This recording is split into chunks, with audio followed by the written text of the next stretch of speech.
Are you a farmer's almanac guy? I will buy the Farmer's Almanac every few years and kind of skim it. I don't trust it, but I will say it's kind of eerie how it's not always accurate, but how accurate it is kind of shocking. Like knowing it's projecting kind of what the weather's going to do. There are rhythms in nature that are kind of beyond our understanding, right? So anyway, blackberries, raspberries.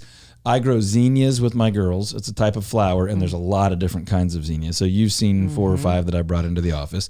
We grow a couple different kinds of basil, 5 or 6 kinds of cherry tomatoes, a couple larger Roma tomatoes, rosemary, thyme. There's a bunch of other stuff. But it's the time of year when most of it is popping, and it's really fun. When people come over, I'll just, full disclaimer, this is kind of cheesy, but it's like a very romanticized version of the big backyard property. It's what you dreamed of. We're in full fun right now where the other day my son had the whole football team over after practice. They're all in the pool and I'm watching a couple of kids stray over and they're kind of giving them the look like, can I eat this? Can I pick this blackberry? Can I have this? And then not a lot of kids will eat a tomato right off the vine, but the ones that do, they know when they come over, it's a green light from Mr. Todd. If it's ripe, you eat it. We have one that when they're fully ripe, they're orange. So it's like, are these ripe? Can I eat this? That's the one you had the other day. They're like super sweet. My wife Dana makes bruschetta with it and it's incredible.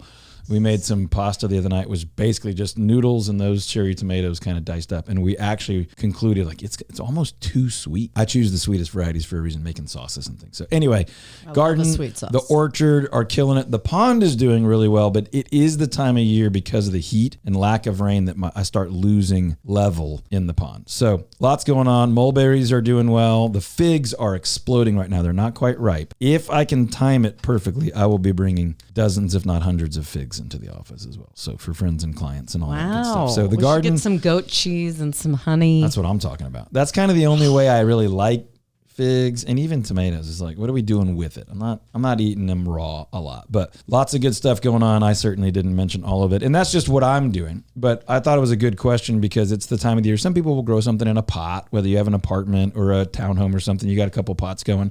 Other people have a fairly typical fifth of an acre or quarter of an acre lot around here. And you could grow way more than you would think if you wanted to in a lot like that. That's where I started in East Richardson on about a fifth of an acre. And by the time I had the entire side yard full and most of the backyard with fruit trees, it was time to go find a bigger property. I drive down the alley once a year of that, who bought that house for me. And I did, when we negotiated the deal, I was like, could I come by one time a year and just grab 1 or 2 of those red skin peaches? He's like, yeah, no problem. I drove by the other day. He hadn't pruned it in years. There's not a single peach on it. And I'm like, he's probably sad and he doesn't know. And I'm not going to call him and tell him what to do with his fruit trees. But might have sold it. Might not be him anymore. He still has the Texas Tech sign in the front yard. So he either sold it to another Red Raider or he's still there.